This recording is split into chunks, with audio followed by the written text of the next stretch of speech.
Hello everyone, welcome to CS Crux. The topic is Introduction to Artificial Intelligence. Artificial intelligence को हमें बिल्कुल basic से समझना है, लेकिन उसको स्टार्ट करने से पहले हम कुछ रियल लाइफ एग्जाम्पल्स कंसीडर करेंगे ताकि अच्छे से पूरे कॉन्सेप्ट को हम समझ पाएँ। ऐसा है कि चाइना में और अमेरिका में बहुत सारे कॉलेजेस, बहुत सारी यूनिवर्सिटीज़ ऐसी हैं जहां AI बेस्ड कैमरास हैं क्लासरूम्स में। अगर स्टूडेंट्स वहां पर क्लास ले रहे हैं तो वो कैमरास ये आइडेंटिफाई कर सकते हैं कि इन स्टूडेंट्स में से कौन से स्टूडेंट्स ऐसे हैं जो प्रॉपर क्लास ले रहे हैं, जिनका फोकस क्लास पर है, और कौन से स्टूडेंट्स ऐसे हैं जो मोबाइल पर बिज़ी हैं या गेम खेल रहे हैं या जिनका फोकस क्लास में नहीं था। सिर्फ यही नहीं, आज के टाइम में अगर हम देखें गूगल का जेमिनी, इसी तरह से एप्पल का सिरी, इसी तरह से अमेज़ॉन का एलेक्सा और नेटफ्लिक्स में जो मूवी रिकमेंडेशंस हैं, ये सारी की सारी चीज़ें AI बेस्ड हैं, आर्टिफिशियल इंटेलिजेंस बेस्ड हैं। अगर एक और रियल लाइफ एग्जांपल हम देखें, फॉर एग्जांपल अगर हम फेसबुक की बात करें, फेसबुक पर मैंने मैंने एक मशीन परचेज करनी है जिसके लिए मैं कोई एक ऐड देखता हूँ थोड़े से इंटरेस्ट के साथ, तो ऑटोमेटिकली क्या होगा, जितने भी एड्स होंगे फर्दर जो मुझे मिलेंगे वो मेरे इंटरेस्ट के रिलेटेड वही मशीन्स डिफरेंट कंपनीज की डिफरेंट पेजेस से मुझको जो है वो सामने शो होंगी मेरे पेज पर। ये सारे का सारा जो काम हो रहा है, ये सारे का सारा काम AI बेस्ड है, आर्टिफिशियल इंटेलिजेंस बेस्ड है। चैट जीपीटी की अगर हम बात करें, चैट जीपीटी के साथ साथ बहुत सारी ऐसी एप्लीकेशंस हैं जो क्या करती हैं, जो लर्न कर रही हैं डाटा की बेस के ऊपर, जो डाटा हम उसको देते हैं और उसकी बेस के ऊपर वो डिसीजन मेकिंग कर रही हैं, उसकी बेस के ऊपर हमको रिजल्ट जो हैं वो दिखा रही हैं। अगर एक और एग्जांपल हम कंसीडर करें तो अमेरिका में एक टेस्ला कंपनी है जो अब सबको ही पता है, वहाँ पर सेल्फ ड्राइविंग कार्स हैं जिनमें ड्राइवर की ज़रूरत नहीं है। ऑटोमेटिकली कार जो है उसको पता है कहाँ पर ऑब्स्टेकल है, कहाँ पर कितनी स्पीड देना है, कहाँ पर रुकना है, कहाँ पर चलना है, वो परसेप्ट कर रही है एनवायरनमेंट से और उसके मुताबिक जो है वो खुद ब खुद जो है वो ड्राइव हो रही है वो जो कार है। अगर हम चैट जीपीटी के साथ साथ गूगल का ही एग्जाम्पल लें तो गूगल बेसिकली क्या कर रहा है, वो जो डाटा उसके पास है गूगल के पास, वो गीगाबाइट में, वो टेराबाइट्स में नहीं है, बल्कि वो जीटाबाइट बहुत बल्क डाटा पड़ा हुआ है गूगल के पास। मैं एक सिंपल क्यूरी लिखता हूँ, इवन मैं क्या करता हूँ, मैं स्पीच मतलब बोल कर कोई क्यूरी देता हूँ, मुझे कोई चीज़ सर्च करना है, फॉर एग्जाम्पल मैं AI लिखता हूँ, जैसे ही मैंने स्पीच मतलब उसका जो माइक है वहाँ से मैंने स्पीच के ज़रिए उसको इनपुट दिया कि मुझे आर्टिफिशियल इंटेलिजेंस के बारे में बताओ, तो विद इन सेकेंड वो इतने बल्क डाटा में से वो डाटा जो मुझको चाहिए वो डाटा मुझे जो है वो रिकमेंड करता है, वो मुझे शो होता है। मोस्टली जब आप गूगल पर आजकल सर्च कर रहे हो तो नीचे वेबसाइट जो हैं वो बाद में आती हैं, सबसे ऊपर आता है AI ओवरव्यू, और आपको वो सभी वेबसाइट से डाटा को कलेक्ट करने के बाद, उसको एनालाइज करने के बाद एक AI रिव्यू देता है। वो सभी डाटा बेसिस से डाटा को बेसिकली कलेक्ट कर रहा है, उसके ऊपर डिफरेंट मॉडल्स के जरिए चीज़ें उसके ऊपर अप्लाई कर रहा है और हमको AI ओवरव्यू में वो सारे का सारा डाटा प्रोवाइड कर रहा है। बेसिकली मैं आपको बता रहा हूँ कि आज के टाइम में जो AI है, आर्टिफिशियल इंटेलिजेंस है, हम सभी लोग, ना सिर्फ मैं, स्टूडेंट्स, वो लोग जो AI से अवेयर हैं या नहीं हैं, वो भी इसको यूज़ कर रहे हैं। अगर मैं YouTube के ऊपर कुछ सर्च करता हूँ या YouTube ऑटोमेटिकली मुझको वीडियो सजेस्ट कर रहा है, तो इसके बैकएंड पर बेसिकली जो है AI एल्गोरिदम्स हैं जो ये सारे काम कर रहे हैं। छोटे से बच्चे को अगर आप देखोगे, वो अगर उसको कोई कार्टून सर्च करना आता है, उसको स्पेलिंग नहीं आते, वो लिख नहीं सकता, तो वो क्या करता है, वो वॉइस के ज़रिए जो है वो इनपुट देता है। बेसिकली NLP है जिसको हम जो है वो नेचुरल लैंग्वेज प्रोसेसिंग बोलते हैं, स्पीच रिकग्नाइजेशन बोलते हैं। ये सारे के सारे डिफरेंट नंबर ऑफ एल्गोरिदम्स हैं जो बैकएंड पर काम कर रहे होते हैं और हमको जो है वो स्पेसिफिक वो पर्टिकुलर डाटा जो हम आउटपुट में देखना चाह रहे होते हैं वो हमें मिल रहा होता है। बहुत सारी एग्जांपल्स हैं, थाउजेंड्स ऑफ एग्जाम्पल्स हैं। पिछले टाइम्स में हम क्या करते थे, अगर मुझे मुल्तान से लाहौर जाना है तो उसके लिए हम लोगों से पूछते थे कि मुझको फलां स्ट्रीट में पहुंचना है। आज के टाइम में हम सिर्फ लोकेशन डालते हैं और हम ऑटोमेटिकली जो है वो देख पाते हैं कि यहाँ से टोटल डिस्टेंस कितना बन रहा है, ऑब्स्टेकल्स कहाँ पर हैं, रोड कहाँ पर बंद है, वेदर्स की कंडीशन हमको पता चल जाती है कि वहाँ पर अगर मुझे जाना है क्या मुझे अम्ब्रेला की ज़रूरत है, नहीं है, क्या वहाँ पर स्मोक है, नहीं है। ये सारी चीज़ें हमको ऑलरेडी पता चल जाती हैं। ये सारी की सारी चीज़ें जो काम कर रही हैं, ये काम कर रही हैं AI बेस्ड एल्गोरिदम्स की बेस पर, मतलब आर्टिफिशियल इंटेलिजेंस बेस्ड ये सारी एप्लीकेशंस हैं जो हमें आज के टाइम पर बहुत ज़्यादा इजीनेस प्रोवाइड कर रही हैं।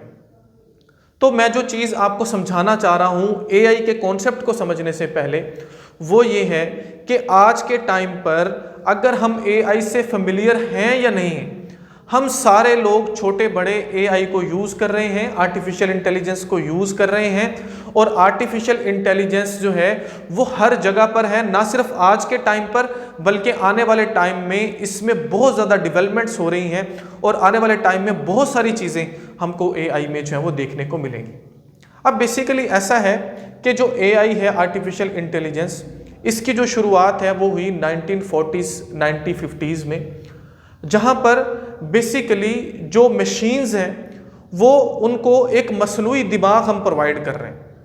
आर्टिफिशियल इंटेलिजेंस मशीन्स को हम मसनूई जहानत दे रहे हैं ताकि वो बिल्कुल इंसानों ही की तरह चीज़ों को लर्न करें और अपने डाटा की बेस के ऊपर, जो डाटा उसको हम प्रोवाइड करते हैं उसकी बेस के ऊपर वो रेजनिंग करे, वो लर्न करे, वो डिसीजन करे।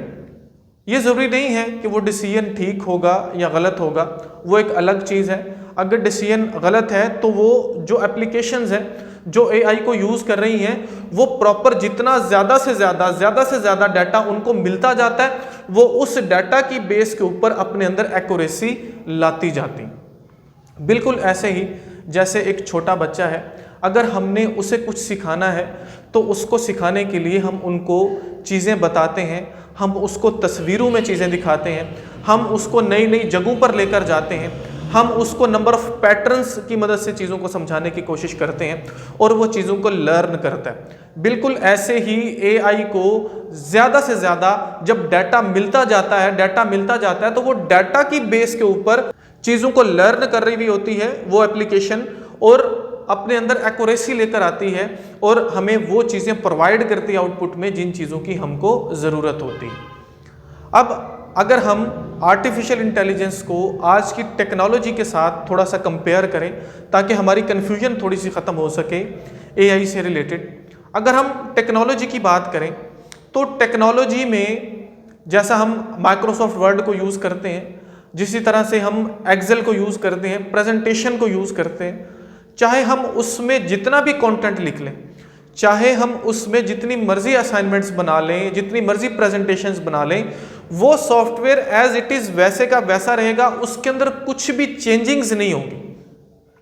लेकिन अगर हम AI की बात करें तो AI ऑटोमेटिकली चीज़ों को लर्न करता है डाटा की बेस के ऊपर। इसका एक छोटा सा एग्जाम्पल मैं आपको देता हूँ। आपने ChatGPT में या डिफरेंट जो हमारे पास एप्लीकेशंस हैं AI बेस्ड, जिनको हम कुछ प्रॉम्प्ट देते हैं, कुछ लिख कर देते हैं और उसकी बेस के ऊपर हमको वो तस्वीर प्रोवाइड करती हैं। ठीक है, आजकल बहुत सारी हैं, जितने भी लोगों को मैं देखता हूँ फेसबुक पर उनकी जो DPs लगी हुई हैं वो सारी की सारी AI बेस्ड ही हैं। आपने उसको प्रॉम्प्ट ये देना उस एप्लीकेशन को कि एक घड़ी का इमेज मुझे चाहिए जहाँ पर टाइम 9:50 हो। जैसे ही आप ये चीज़ उसको लिख कर दोगे तो आपको आउटपुट में जो तस्वीर मिलेंगी घड़ियों की, वहाँ पर 10:10 होंगे, 9:50 या 40 जो भी आपने प्रॉम्प्ट में लिखा वो नहीं होगा। उसकी वजह क्या है? उसकी वजह यह है कि अगर आप गूगल में जाके सर्च करो, डाटा जो पड़ा हुआ है, जो इमेजेस पड़े हुए हैं घड़ियों से रिलेटेड, वॉचेस से रिलेटेड, वहाँ पर मोस्टली जो टाइम होता है वो 10:10 ही होता है। जब आप बार बार उसको बताओगे, आप फिर से रिपीट करके प्रॉम्प्ट चेंज करके इसी चीज की दोबारा से डिमांड करोगे, तो वो एप्लीकेशन चीज को लर्न करेगी, सीखती जाएगी और एट द एंड वो एक्यूरेसी लेती जाएगी अपने आउटपुट में, और आपको ऐसी घड़ी की इमेज वो ला कर देगी जिसके अंदर वो पर्टिकुलर टाइम होगा जो आपने प्रॉम्प्ट में लिखा। कहने का मतलब ये है कि जो AI बेस्ड एप्लीकेशंस होती हैं, आर्टिफिशियल इंटेलिजेंस में ऐसा होता है कि जो मशीन्स होती हैं वो लर्न कर रही होती हैं, वो सीख रही होती हैं। जितना ज़्यादा डाटा उनको मिलता जाएगा, जितना ज़्यादा डाटा उनको मिलता जाएगा, उतनी ही उनमें एक्यूरेसी जो है वो ज़्यादा से ज़्यादा आती जाएगी। अब हम बात करते हैं बेसिकली आर्टिफिशियल है क्या, आर्टिफिशियल इंटेलिजेंस है क्या, उसकी डेफिनेशन को थोड़ा सा समझते हैं। तो वो ये कहता है कि आर्टिफिशियल इंटेलिजेंस इज एबिलिटी, ये एक एबिलिटी है ऑफ मशीन्स की टू परफॉर्म टास्क, कि वो ऐसे काम परफॉर्म करे that normally required human intelligence, जिन कामों को करने के लिए इंसानी जहानत की ज़रूरत होती है, हम मशीन से वो काम परफॉर्म करवाने जा रहे हैं आर्टिफिशियल इंटेलिजेंस में। ठीक हो गया। वो काम कौन कौन से हैं, तो वो ये बताता है सच एज लर्निंग, जैसे चीज़ों को सीखना, प्रॉब्लम सॉल्विंग, प्रॉब्लम्स को सॉल्व करना, decision making and understanding languages. अब ये सारे काम ऐसे हैं जो तभी पॉसिबल हैं जब आपके पास इंसानी जहानत होगी, जब आपके पास इंटेलिजेंस होगी, तभी आप ये काम कर सकते हो। हम क्या कर रहे हैं, हम उस इंटेलिजेंस को बोल रहे हैं आर्टिफिशियल इंटेलिजेंस, मसनूई इंटेलिजेंस। हम मशीन से वो काम करवा रहे हैं जिनको परफॉर्म करने के लिए ह्यूमन इंटेलिजेंस की ज़रूरत है। ये बेसिकली क्या है, ये है आर्टिफिशियल इंटेलिजेंस। और आर्टिफिशियल इंटेलिजेंस में मशीन्स यही काम कर रही हैं। वो क्या करती हैं, वो इन्वायरमेंट से, वो हमारे डाटा से चीज़ों को लर्न करती हैं। लर्न करने के बाद वो प्रॉपर उसका एक मॉडल बनाती हैं अपने पास बैकएंड पे, जिनको हमें फ्यूचर में पढ़ना है, और उसके बाद वो डिसीजन मेकिंग करती हैं। मैं फिर से बोल रहा हूँ, ये ज़रूरी नहीं है कि वो डिसीजन ठीक है या गलत है, लेकिन वो क्या कर रही हैं, वो डिसीजन मेकिंग कर रही हैं, वो अंडरस्टैंडिंग कर रही हैं, वो समझने की चीज़ों को कोशिश कर रही हैं। ठीक हो गया। तो बेसिकली उनके बैक पर बहुत सारे आर्टिफिशियल इंटेलिजेंस एल्गोरिदम्स होते हैं जो काम कर रहे होते हैं। अब इस पूरी कहानी में हमारे पास एक वर्ड है जी, इंटेलिजेंस। बेसिकली ये इंटेलिजेंस क्या है, इन जर्नल अगर हम बात करें तो इन जर्नल हम इंटेलिजेंस बोलते हैं चीज़ों को और स्किल्स को लर्न करना और उनको अप्लाई करना। अगर हम रियल लाइफ में देखें, किसी क्लास में अगर हम पढ़ा रहे होते हैं, छोटे बच्चों में हम बोलते हैं कि ये बच्चा इंटेलिजेंट है, ये बच्चा इंटेलिजेंट नहीं है। इंटेलिजेंट वो क्यों नहीं है, क्योंकि वो चीज़ों को और उसके साथ साथ जो स्किल्स है उसमें लर्न करने की वो कैपेबिलिटी नहीं होती जो दूसरे के पास है। इसलिए हम उसको इंटेलिजेंट बोल रहे होते हैं और दूसरे को नॉन इंटेलिजेंट बोल रहे होते हैं। ना सिर्फ उनको स्किल्स को और चीज़ों को हमें सीखना है, बल्कि उनको फर्दर हमको अप्लाई भी करना है। तो कुछ इस तरह से जितना डाटा हम आर्टिफिशियल इंटेलिजेंस को देते जाएंगे, मशीन्स को देते जाएंगे, वो उनसे सीखती जाएंगी और अपने अंदर एक्यूरेसी लाती जाएंगी। लेकिन यहाँ पर एक क्वेश्चन हमारे माइंड में आता है कि अगर ऐसा है कि डाटा की बेस के ऊपर जो आर्टिफिशियल इंटेलिजेंस है ये ज़्यादा स्ट्रॉन्ग होती जा रही है, मशीन्स ज़्यादा स्ट्रॉन्ग होती जा रही हैं, तो डेली बेसिस के ऊपर हम इंस्टाग्राम यूज़ कर रहे हैं, हम फेसबुक्स को यूज़ कर रहे हैं, हम सारी एप्लीकेशंस को यूज़ कर रहे हैं, तो ये जो AI है, आर्टिफिशियल इंटेलिजेंस है, ये इतनी जब वो स्ट्रॉन्ग हो जानी चाहिए कि ये इंसान से भी आगे निकल जाए। तो इस बात को आप याद रखिए कि आर्टिफिशियल इंटेलिजेंस की कैपेबिलिटी की बेस के ऊपर आर्टिफिशियल इंटेलिजेंस की 3 मेजर टाइप्स हैं। ठीक है, जो सबसे पहली टाइप है उसको हम बोलते हैं आर्टिफिशियल, जिसको मैं ए से डिनोट कर रहा हूं, नैरो इंटेलिजेंस। ठीक है, जिसको ANI भी बोला जाता है। दूसरी जो टाइप है वो है आर्टिफिशियल जर्नल इंटेलिजेंस, और तीसरी जो टाइप है वो है आर्टिफिशियल सुपर इंटेलिजेंस।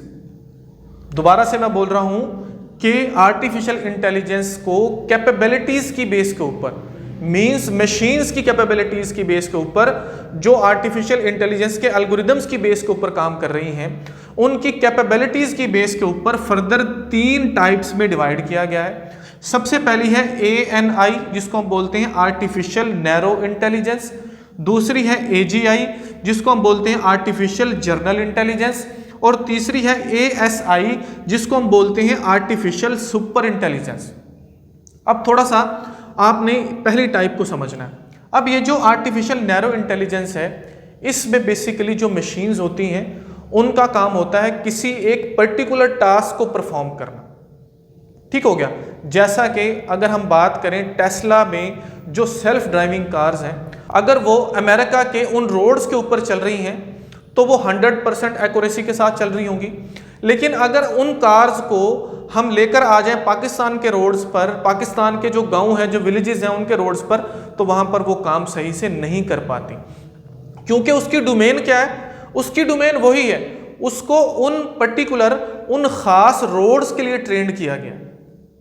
इसी तरह से ऐसी हमारे पास मशीन्स जो कोई एक पर्टिकुलर काम सर अंजाम देती हैं, जिनकी डोमेन सिर्फ एक है, उसी के ऊपर वो काम कर रही होती हैं, उन सब को वो सभी की सभी किस टाइप में आती हैं? वो आती हैं आर्टिफिशियल नैरो इंटेलिजेंस में। इसी तरह से हमारे पास है आर्टिफिशियल जनरल इंटेलिजेंस। ये जो टाइप है बेसिकली ये है एक हाइपोथेटिकल स्टेज।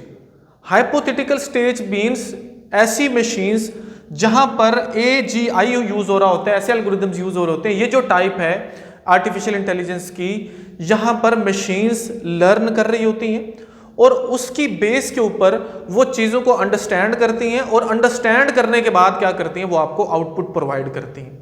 इसकी जो एग्जांपल है वो ChatGPT-4 है। इसके अलावा भी आने वाले टाइम्स में उसके बहुत सारे वर्जन्स आने वाले हैं जो लर्न करती हैं, डाटा को एनालाइज करती हैं और उसकी बेस के ऊपर आपको फर्दर जो है वो आउटपुट प्रोवाइड करती हैं। तो बेसिकली ये क्या है? ये है दूसरी टाइप। और तीसरी है जिसको हम बोलते हैं आर्टिफिशियल सुपर इंटेलिजेंस। अब ये जो टाइप है, ये इंसान का जो आप बोल सकते हो माइंड है, कंप्यूटेशन में ये उसको भी क्रॉस कर सकती। आने वाले टाइम में, आज के टाइम में तो इसके ऊपर इतना वर्क नहीं हो रहा, ये एक एडवांस टाइप है आर्टिफिशियल इंटेलिजेंस की। आने वाले टाइम में ASI को यूज किया जाएगा, आर्टिफिशियल सुपर इंटेलिजेंस को यूज किया जाएगा, जो आप बोल सकते हो हाइपोथेटिकल स्टेज से भी ऊपर की बात है, जो ह्यूमन को भी बाईपास कर सकता है। जहां पर रोबोटिक्स में आपने मोस्टली जो साइंस फिक्शन मूवीज हैं वहां पर कुछ ऐसी चीजें देखी होंगी जहां पर ASI को यूज किया जाता है। बेसिकली आर्टिफिशियल इंटेलिजेंस की अगर कैपेबिलिटीज की हम टाइप देखें तो वो ये 3 टाइप्स हैं।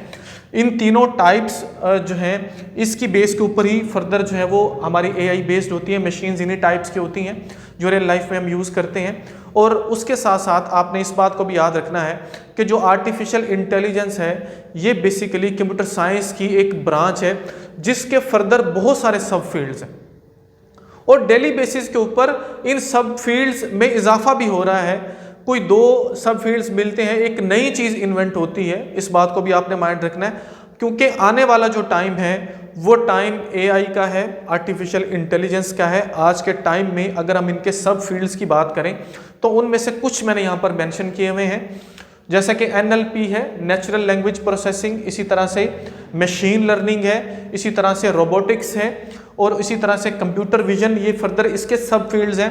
डीप लर्निंग है, स्पीच रिकॉग्निशन है। इसके अलावा बहुत सारी ऐसी फील्ड्स हैं जो कि आर्टिफिशियल इंटेलिजेंस से रिलेटेड है। तो इस बात को आपने याद रखना है कि artificial intelligence basically computer science की एक ब्रांच है जिसके फर्दर बहुत सारे सब फील्ड्स हैं। इस पूरे कोर्स में हमको आर्टिफिशियल इंटेलिजेंस के जितने भी रेलिवेंट टॉपिक्स हैं उनको कवर करना है। हमारी आने वाली वीडियो में हम आर्टिफिशियल इंटेलिजेंस की हिस्ट्री को कवर करेंगे, जहां पर हम बिल्कुल स्टार्ट से देखेंगे कि कैसे आर्टिफिशियल इंटेलिजेंस जो है इसकी शुरुआत हुई, फर्दर कैसे इसमें एवोल्यूशन हुई, वो सारी चीज़ें हमने जो है वो कवर करना है। और उसके बाद जितने भी टॉपिक्स हैं, बेसिकली ये जो पूरा कोर्स है यहाँ पर हम सेमेस्टर सिस्टम कॉलेज यूनिवर्सिटी के एग्ज़ाम्स में जो टॉपिक्स होते हैं उन सबको कवर करेंगे। और जितने भी टॉपिक्स हैं वो सारे मैंने प्रॉपर रिसर्च के बाद तभी उनको फाइनलाइज किया है, और इंशाल्लाह जितने भी टॉपिक्स होंगे ये आपके कॉलेज यूनिवर्सिटी के जो एग्ज़ाम्स हैं उसमें शामिल होंगे, कोर्स कंटेंट में शामिल होंगे। वही चीज़ें हमको फर्दर हमारी आने वाली वीडियोस में कवर करना है। होपफुली जो बेसिक कॉन्सेप्ट है आर्टिफिशियल इंटेलिजेंस का वो आपको कवर हुआ होगा। वीडियो अगर आपके लिए हेल्पफुल है तो लाइक ज़रूर कीजिए, चैनल को सब्सक्राइब ज़रूर कीजिए और दूसरों के साथ शेयर ज़रूर कीजिए। Thank you so much.